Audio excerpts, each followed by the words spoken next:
শাড়ি পরে বিমানে ওঠা অ্যান্ড এয়ারপোর্টে ঘুরে বেড়ানো, পাশাপাশি মাত্র ৯ ঘন্টার জন্য ঢাকা যাওয়া, এই পুরো জার্নিটা আমার জন্য কেমন ছিল সেটাই জানাবো আজকের এই ভিডিওতে। সো আপনারা দেখতেই পাচ্ছেন এত ভারী একটা চিকচিক করা চমলক্ষ শাড়ি পরে আমি প্লেনে উঠে বসেছি।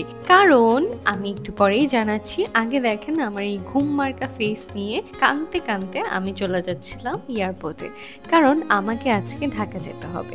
সো বোর্ডিং পাস নিয়ে একা একাই বসে আছি, অনেকক্ষণ পর ডাক পড়লো, এরপর চলে যাচ্ছি এরকম একটা জায়গা দিয়ে। তারপর চলে আসলাম, উঠে বসলাম, দেখলাম বিমানে অনেক রং বেরঙের লাইট জ্বলছে, তাই একটু ভিডিও করলাম।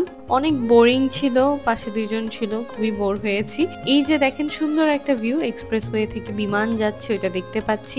এরপর গাড়িতে নিজের একটা ভিডিও করলাম কি পড়েছি সেটা দেখানোর জন্য। এরপর চলে আসলাম খুবই এক্সাইটিং একটা জায়গায়, সেটা হচ্ছে ঢাকা নিউ মার্কেটের সানন্দা ডায়মন্ডসে। ভাই আমি আগে অনেক ডায়মন্ডের দোকান দেখেছি, শপিং করেছি, বাট এই দোকানের মতো দোকান আমি আর দেখি নাই। কেন এই কথা বলছি সেটা আমি পরে জানাচ্ছি। আগে দেখেন ক্রাউডটা, এত ক্রাউড ছিল যে ঠিকঠাক আপনাদের জন্য যে একটা ভিডিও নেব সেটাও পারি নাই। বাট এই যে ডায়মন্ডের নেকলেস আর এই যে ইয়াররিংস, এই দুইটা জিনিস আমার নজর কেড়ে নেয়। তাই বললাম ভাই কিছু করেন না করেন এগুলো একটু বের করে দেন, আমি একটু ভিডিও করি, আমার ভিউয়ার্সদেরকে দেখাবো।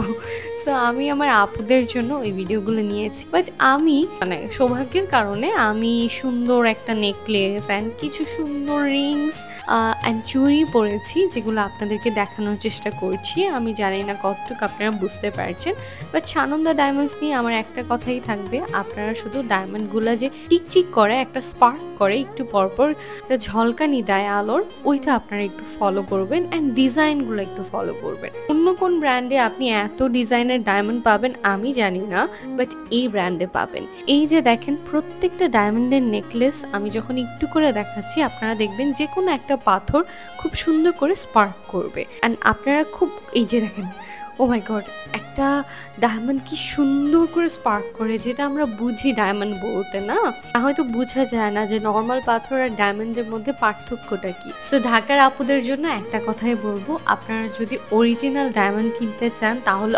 অবশ্যই ভিজিট করেন Sananda diamonds, they are best. And ওনারা কালার ওয়াইজ রুবি, পান্না এগুলো আলাদা আলাদা করে সেট করে এত সুন্দর করে রেখেছেন যে আমার নজর কাটতে তো বাধ্যই না।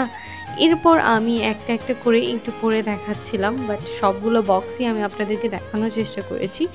সবগুলো রিংই সুন্দর ভাই, আমি যদি বলি সবগুলো সুন্দর এরপর বলবেন ইনফ্লুয়েন্সার মার্কেটিং করতেছে তাই বলতেছে, বাট আপনারাই দেখেন, আপনারাই আমাকে বলেন প্রত্যেকটা ডায়মন্ড কি পরিমাণ স্পার্ক করছে। আমি ওইটা দেখে ও মাই গড, আমি নাহিককে অনেকবার বলছি ডায়মন্ডের মধ্যে এত নিখুঁত কাজ, গুণগত মান বজায় রাখা, এরকম হাই কোয়ালিটি ডায়মন্ড প্রোভাইড করা, এটা অন্য কারোর পক্ষে সম্ভব না, শুধুমাত্র সানন্দা ডায়মন্ডসের পক্ষেই সম্ভব।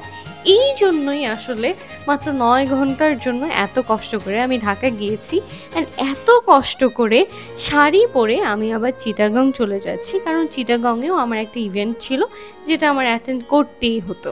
সো এই যে বিমানের সামনে দাঁড়িয়ে নিজের ভিডিও নিজেই করছি, কারণ আমার নিজেরই উইয়ার্ড লাগছে যে আমি এরকম চিকচিকা একটা শাড়ি পরে ঘুরে বেড়াচ্ছি। অ্যান্ড থ্যাঙ্কস টু এয়ারপোর্টের বাসিন্দা, ওরা আমাকে একটু হেল্প করেছে, কারণ আমি আমার হ্যান্ড লাগেজটাও আমার হাতেই রেখেছিলাম। সো ওইটা নিয়ে বাসে ওঠা, বিমানে ওঠা অনেক টাফ ছিল, যার কারণে আমি অনেক টায়ার্ড ছিলাম। অ্যান্ড আমার পাশে একটা বিদেশি বসছিল, ওনাকে নিয়েও খুবই বিরক্ত ছিলাম।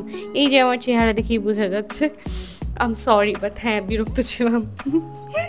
সো এরপর জার্নিটা শেষ, আল্লাহ হাফেজ, টেক কেয়ার।